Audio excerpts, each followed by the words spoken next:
28×22 को हम गुणा करते हैं। इस गुणा करने का तरीका क्या है कि दोनों का योग 10 होना चाहिए और दूसरी संख्या आपस में जो दाई की संख्या है वो आपस में बराबर होनी चाहिए, ये आपस में बराबर होनी चाहिए। तो हम इसको गुणा कैसे करेंगे? यहाँ पर 8 को 2 से गुणा किया, हमारे पास कितने आ गए? 8 दूनी 16, ये 16। इस 8 और 2 को गुणा किया 16 और इसके अगला पद क्या है? 3। 2 को 3 से गुणा करो तो कितना आ जाएगा? 6 हो जाएगा। इसी प्रकार से देखो, मान लीजिए हमारे पास ये है 54×56, 54×56।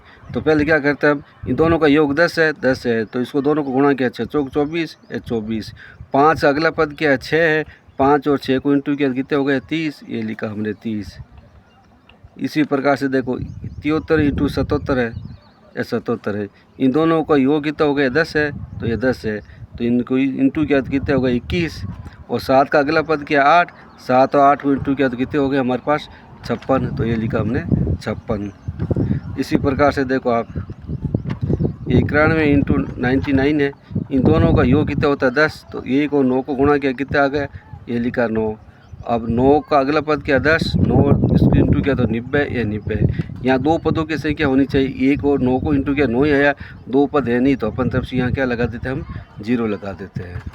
इसी प्रकार से देखो आप, 51×59, इन दोनों का योग कितना हो गया? 9, या 9। 9 और 1 को इंटू किया, 9 आया, ये लेकिन ये 2 पदों में होनी चाहिए, 2 पद है नहीं, तो अपन तरफ से क्या लगा देते हैं? 0।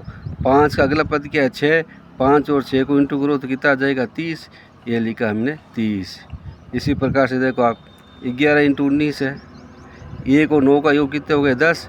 1 और 9 को इंटू किया, 9 आ गया, लेकिन ये संख्या 2 पदों में होनी चाहिए, तो यहाँ 2 पद है नहीं, तो अपन तरफ से 0 लगा दिया।